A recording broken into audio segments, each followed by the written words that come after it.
Okay, hello everyone. So real quick in this clip, I just went in with some hand sanitizer and I sanitized both her hands and my hands, and then I also gloved myself.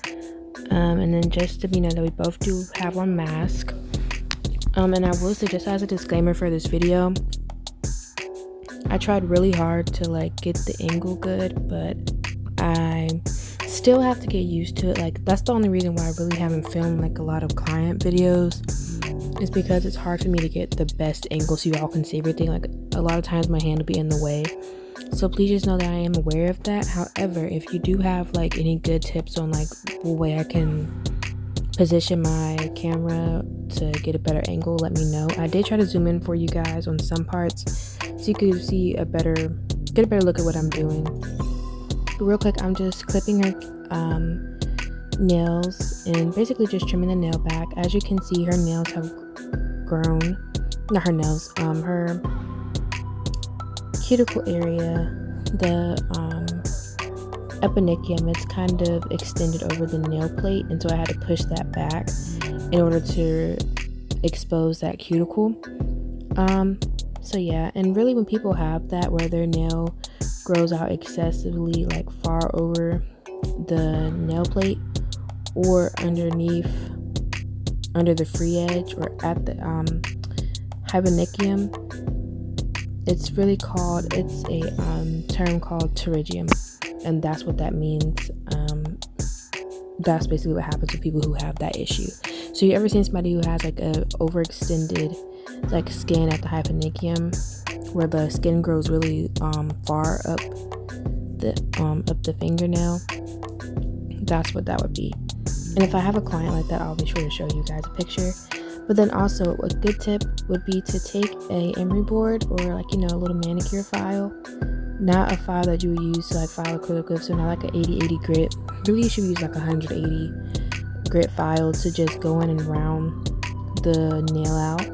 I actually learned this tip and it's helped a lot with me placing the artificial tip down, so that way I get the best shape to their fingernails. I don't know if you all have ever seen someone who files the nails, but it looks like the tip is way smaller than what the actual nail plate is, or the nail bed is, width-wise. So yeah, I found that to be very helpful, you guys. So definitely consider using that tip.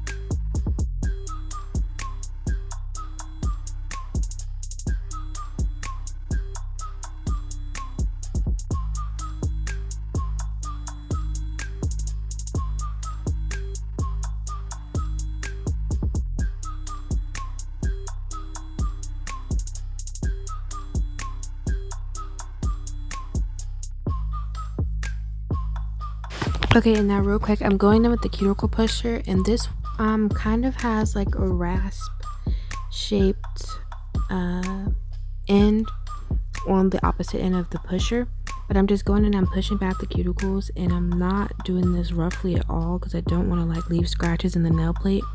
I'm really just pushing back the eponychium so that way I can reveal the cuticle. That's one thing you'll hear a lot of people say, well, you push back the cuticles, but really you're pushing back the eponychium. The cuticle is pliable, loose, and sometimes it's white, dead. It can also be dead skin that is underneath the eponychium, because eponychium is a watertight seal around that area, and that's why you have to push it back. But although she had a lot of a lot of skin on her nail plate, it didn't hurt her as I was doing this because I was very gentle. Keep that in mind. Whenever you do this, you definitely want to be gentle. You never want to be too rough, again, because you don't want to cause your client discomfort.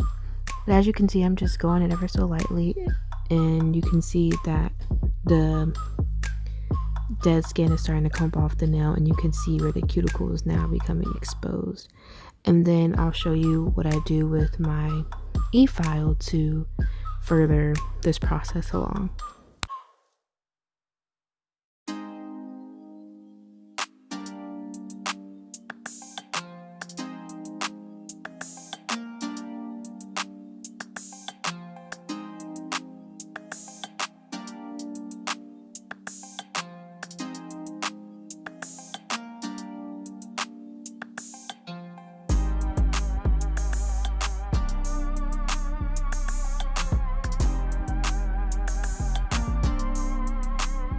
Okay, now I will say in this clip you do see me going with my cuticle nippers. Once again, this is one of the clips where my hand is just in the way, but I am just, you can kind of see it better here. I'm just clipping the excess skin right there. And the way to nip cuticles is never, like, you never want to pull. You want to like sort of pulse the opening of the clippers to then get to nip. Like, it's kind of the same thing as you would do with the nail clipper. Like, you don't put the clipper down the nail and you pull. Like, you just clip and you pulse the clasp, or I don't know, the latch of the nail clipper, if that makes any sense. It probably makes no sense whatsoever. But anyway, guys, I did zoom in here so you can see what I'm doing. So I'm going in with my needle bit, and this allows me to move the extra dead skin that I would not be able to get just with the sanding bed alone. And you'll notice that I don't know if you can see it that well, but essentially what I'm doing here is because I pushed the epinicium back, I'm able to get in that fold where all that oil and dead skin is trapped and in the epinicium under it, because it's a watertight seal, and I'm getting all that dead skin up off the nail plate. When I'm using this bit, I never go at a speed any higher than 4 KRPMs. So I never go any higher than 4,000 RPMs. I keep it right there because that is the best speed, so that way I'm not going too fast and potentially smoothing the nail out. It's like it's going slow enough to etch the nail and to get rid of, like, to really get that dead skin up off the nail. And so with that, it allows me to do this effortlessly. I'm not having to put in a whole lot of work, and it really saves your hand, because you know that as a nail tech, you want to do the least amount of work as possible with your hands, and also to keep that pressure off your back. But more importantly, you want to prevent yourself from developing carpal tunnel in your hand. So yeah.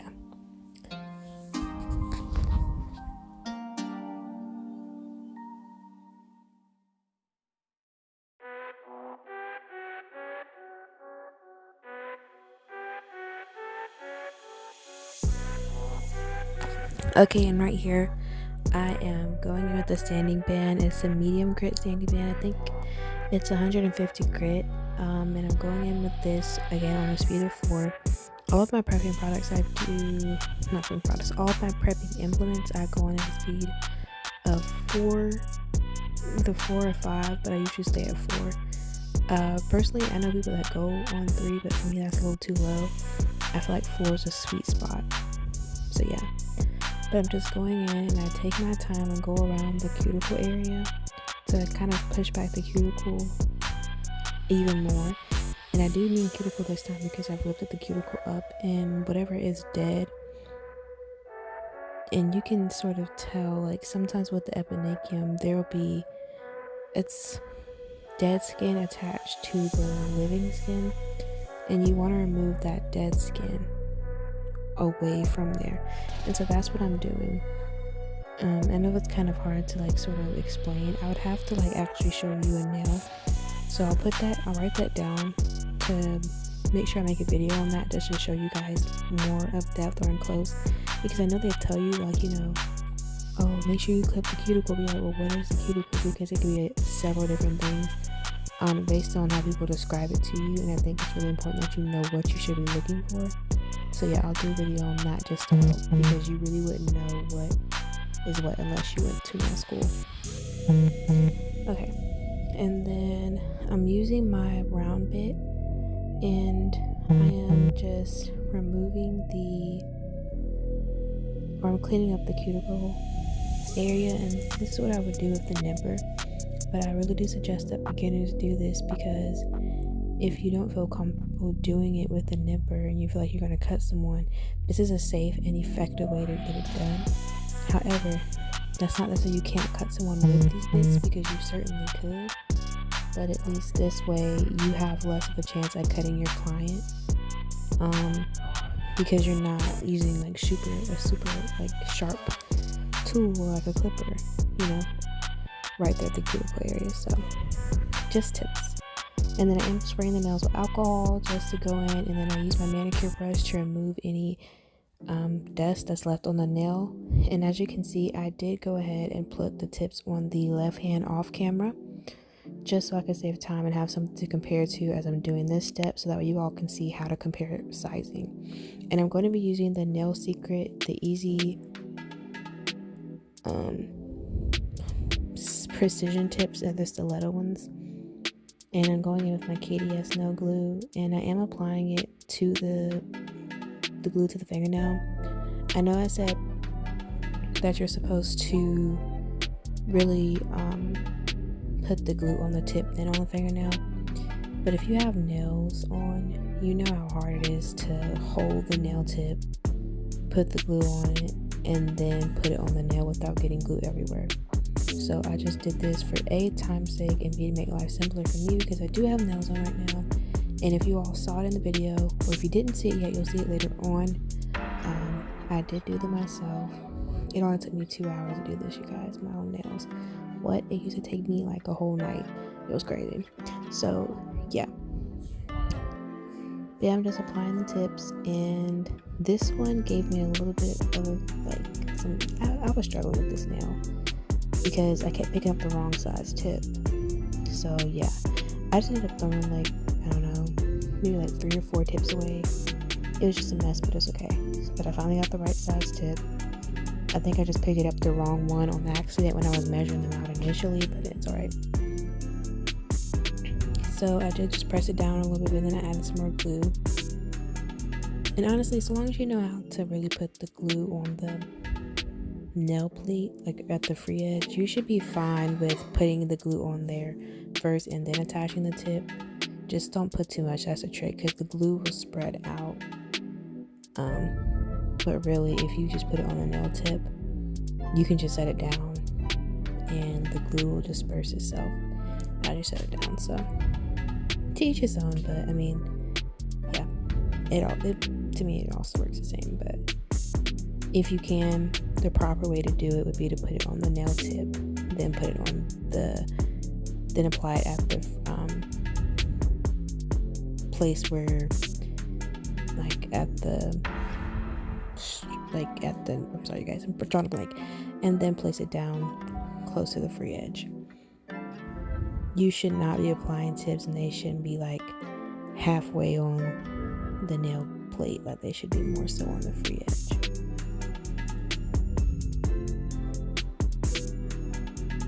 And a little bit of the way on the nail plate.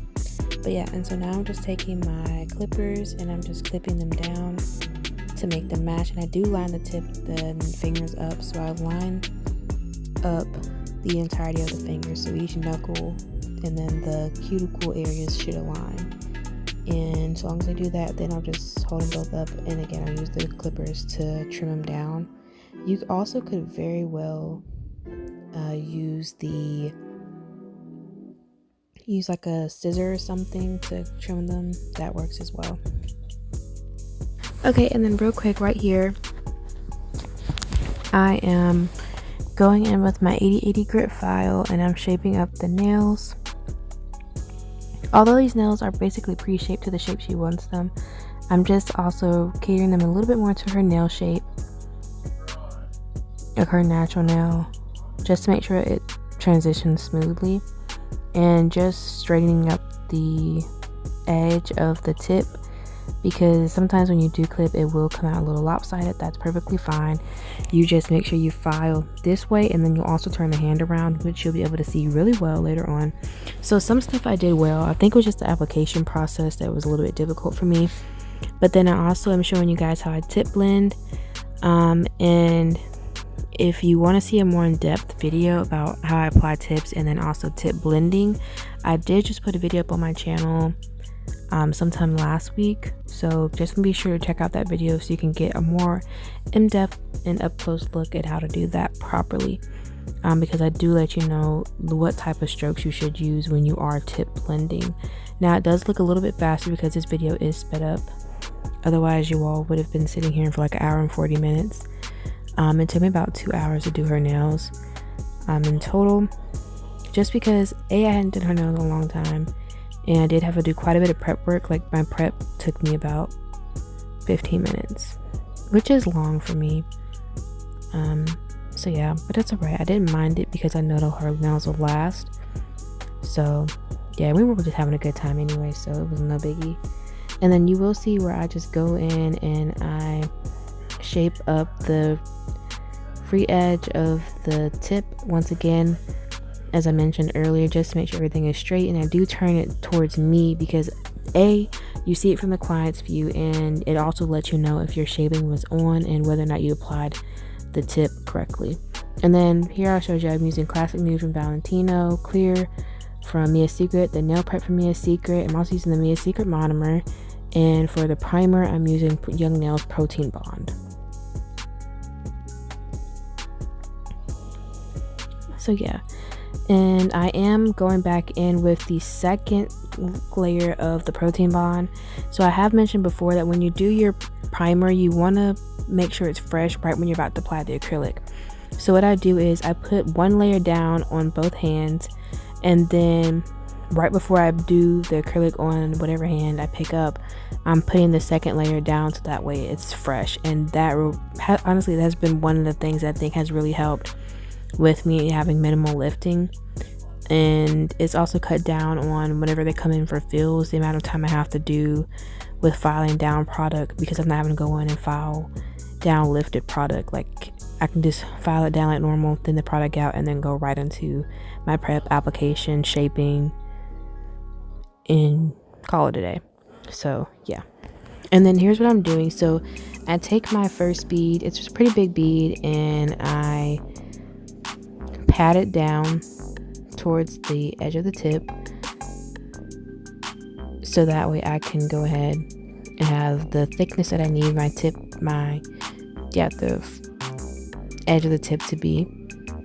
And then I'll follow up by going in on the sides just to make sure I maintain my shape, so I have the least amount of filing to do when it's all said and done, or when it's over.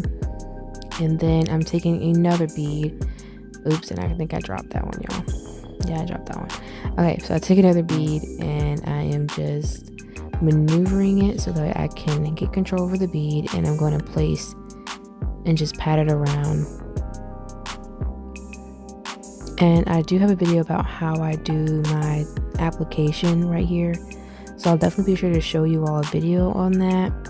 But the trick is really let gravity do the work for you. Make sure you keep the finger angled down, so that way the product can flow down. Now, however, when you are putting the cuticle bead on, you want to lift the finger up, not like it's just running all the way back towards the client, but just keep it sort of just straight up, not straight up, like just keep it so it's not angled down, like it's just leveled in the air. I had a 90-degree angle in the air, not 90 degrees, 180. Keep it at 180. I think, you guys, like a horizontal 180, like, yeah. Anyway, just keep it like that, and then you'll be able to give yourself enough time to work with the bead, and then allow it to fall down. Because when you let gravity do the work for you, your balancing will be good. You'll have less filing work to do. And then aside from that, when you do the cuticle bead, it'll also allow you to get really close up to the cuticle area and make sure that the bead is flush to the pocket that you created with all your prep work. and then it'll allow you to have a really seamless cuticle area without having to overfile and potentially causing rings of fire in the client's nail, because you can't see where the natural nail starts and where it ends. That's the most important aspect, because if you do that, you're going to damage your client's nails every time. And don't be afraid to add more acrylic where needed. Again, I don't just create mountains and just lumps of acrylic, but give yourself time. Work with it however you need to work with it. I know there was some nails where the acrylic was a little runnier than I would have liked, but I made sure I got back control back over that bead. And even if you look at my nails, you can see how flush the acrylic is to the cuticle area. So yeah, you guys, I definitely know what I'm talking about, I promise. Because I really learned how to do this, and this made my life so much simpler. So yeah.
And then here I am going in with the clear. Now I will say it is more difficult to see where your product begins and ends with clear acrylic.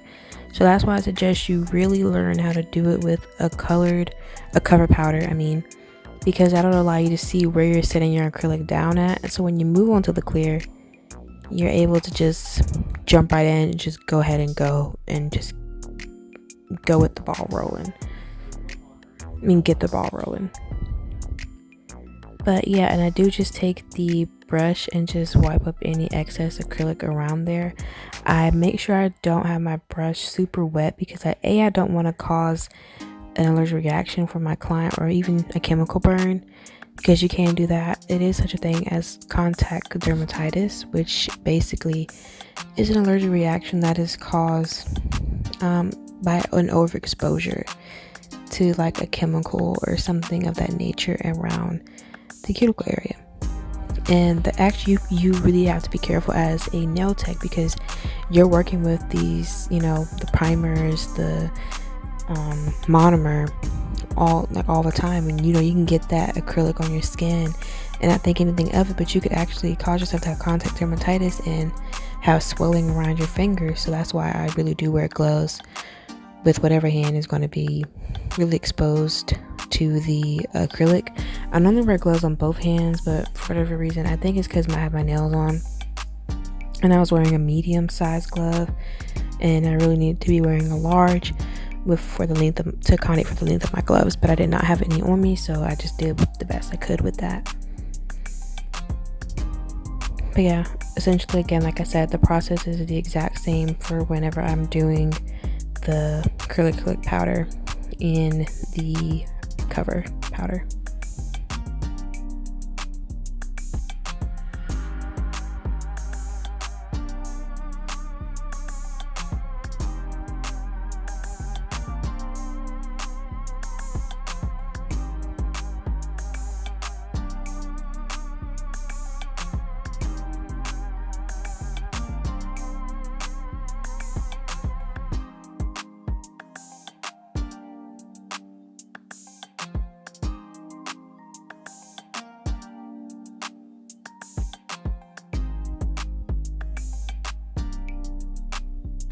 Oh, and I think I failed to mention, but I am using my panna in the size 12, and it is a Kolinsky hair brush, and then also my gloves are from Color Track. So if you want to know where those are from, I do have a video titled Materials Needed for Beginner Nail Tech, and everything that I really use is listed right under that video. So be sure to go check that out, and it is underneath my it's underneath my playlist titled Just for Beginners.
Okay, and then right here, I would just like to let you know, I did jump to the next clip for this hand. Like, this is not just me straight up filing right after applying the acrylic.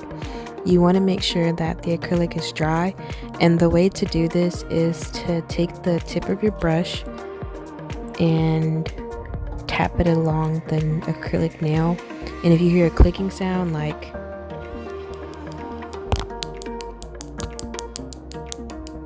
that, it means the acrylic is dry and it's ready to go. If it doesn't do that, then it's not ready and you need to wait. Or if it sounds like kind of dull and doesn't sound like a nice loud clicking sound, it's not ready. But yeah, and so the way I do this is I always go underneath the side of the nail tip, like underneath. I go at the free edge and I line it up with, like, I like for my tip to be straight with the nail, right? And then aside from that, I'm going to then go along the top, and I start back from where the cuticle area is with the file, and I just go along the sides to basically smooth out the acrylic from the cuticle area to the free edge, because what that allows me to do is it allows me to make sure that the nail almost feels like it's growing out from the, like, it feels very natural. You don't want it to feel like it's just a hump or like a huge layer of acrylic just sitting on top of the nail. That's not what you want. You want it to be very flush, and in doing so, it gives the nail a really nice look, which honestly I'm really in love with my thumb right now because that's the way it looks. So that's the kind of feeling you want your client to really have. And again, I did do an in-depth video of this too. I am going to be editing that after this one because it's like the part, I want to say it's part 3. No, part 4. It's going to be part 4 to the liquid to powder ratio video.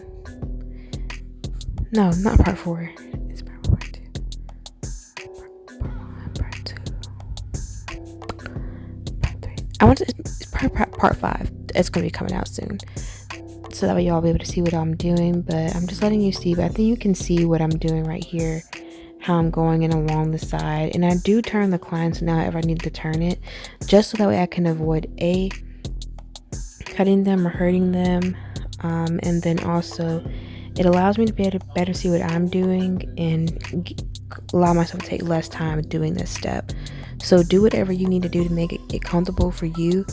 Really just remember your client is only there for so long, you know, and the goal is to get them out of your chair at some point, you know, throughout the service once it's done. So yeah, just do whatever you need to do for you to make everything as seamless and as smooth as possible.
Okay, and right here, this is something a little bit new that I've started to do is I've been buffing the nail with this buffer.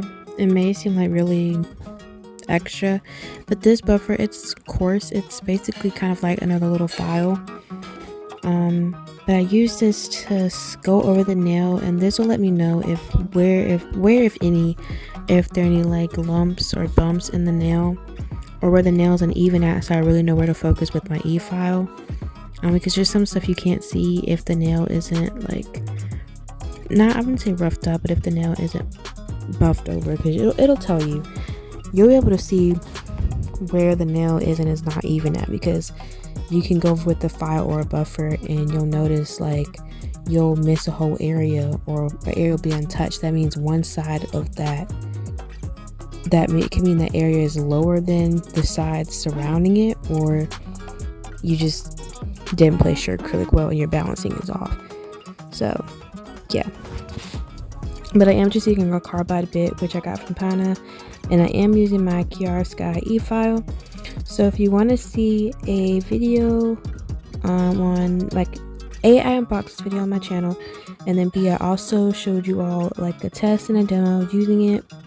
So definitely be sure to check those videos out to get further information on that. So yeah, and I also do give information about my gel lamp as well.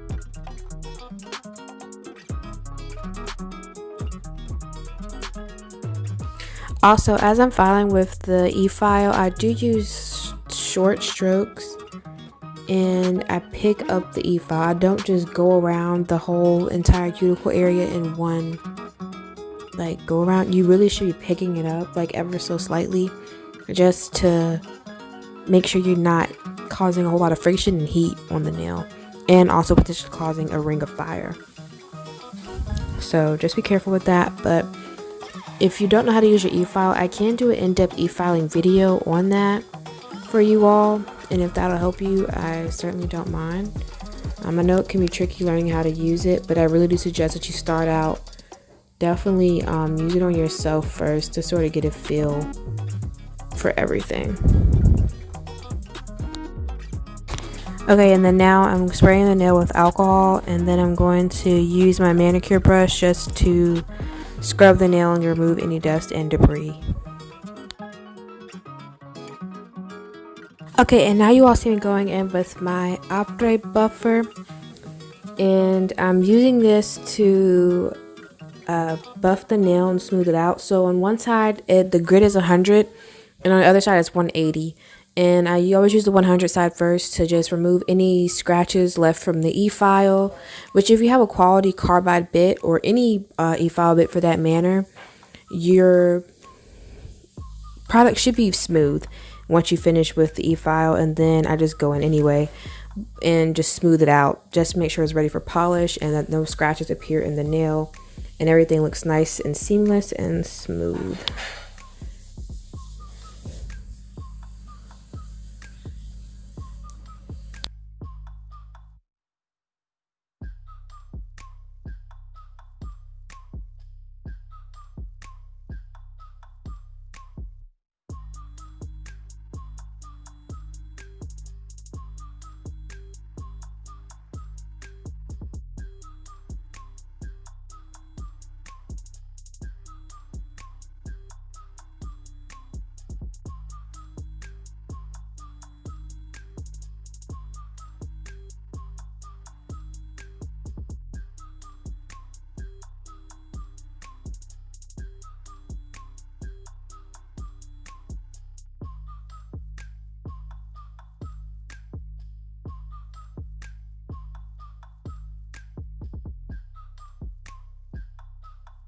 And then for this step, I did just spray some alcohol on and I tore up a piece of a bounty paper towel and just wiped her nail down. Normally I would just use an alcohol wipe to do this, but I did not have alcohol wipes on me for whatever reason. I was not in my nail room, I was elsewhere, so that's why I just didn't have that with me. But I did do that, and then I sprayed the alcohol on the underside of the nail just to remove any dust. And I am using number 2 from the Valentino gel line, and then I also am going to go in with the No White top coat, the diamond gel, the Wildflowers matte top coat, some red Swarovskis that I got from Michaels, Blue Shit Crystals, and then also my Chanel decals that I got in my House of Suppliez subscription box. And I'm also going to be using some tweezers to help me apply the little decals. And then aside from that, I'm also going to be using a striper brush to do the lines that you'll see I'm going to do on the nail with the paint. I also use a little palette to put the polish down on, and I'm using a flat tip brush. And so she has her lamp, hand in the lamp. I already did the right hand off camera, so I'm just coming in and showing you all what I'm doing here. I'm taking this Chanel decal, and it says number 5, and you can see on the left hand kind of what we did. Honestly, I really like these glossy. I don't know, but the matte looks good too, but I really like them glossy. So anyway, I'm placing it down the nail, and if you look at my left hand, you can see what I mean by how I really like how flush my acrylic is on that nail. It looks really, really good. It's flush on all the fingers on my left hand, and for the most part the fingers on my right hand too, but just keep in mind I am right-handed, so yeah. But that red is just so nice, and with the Chanel, it just makes it pop even more. So yeah.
And then for any of you who are anxious about doing the stripes along the nail, just take your time and just allow yourself to have a steady hand and it will come out just fine.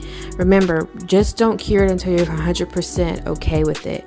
And always go in with some acetone and a cleanup brush just to define your lines. Make sure that your cleanup brush doesn't have the hairs in it are not deformed. Otherwise, it'll be hard to get like that nice crisp cleanup in a line. But that's why I'm using this white brush right here just to go in and clean it up. And yeah, and then I'll take my polish after I've established the lines, and I'll take my polish tip applicator and I'll go in and use it to go ahead and fill in along with the polish, just to make sure that I can fill in those areas and still keep the line that I already created straight. And then I did go ahead and cure the hand in the lamp for 60 seconds for each layer of the polish, and also for the top coat as well. And the diamond gel cures for 60 seconds after you've placed the Swarovski down, which you'll see me do in a few minutes.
Okay, and after applying the Swarovski and letting the diamond gel cure, I do go in with my top coats.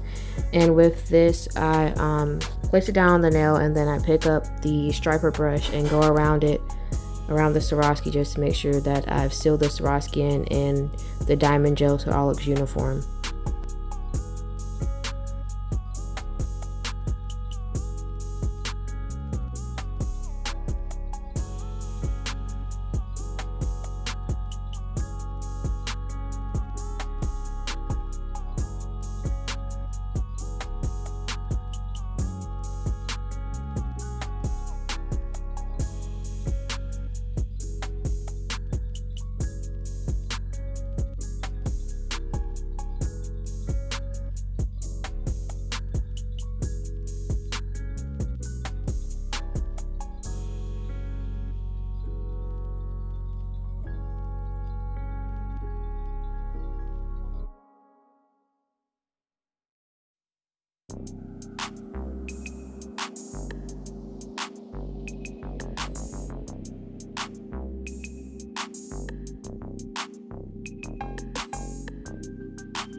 And then the last thing you all see me doing here is applying the Young Nails Rose Cuticle Oil just around her cuticles, just to add some moisture back to the nail after using the acetone and the acrylic and filing.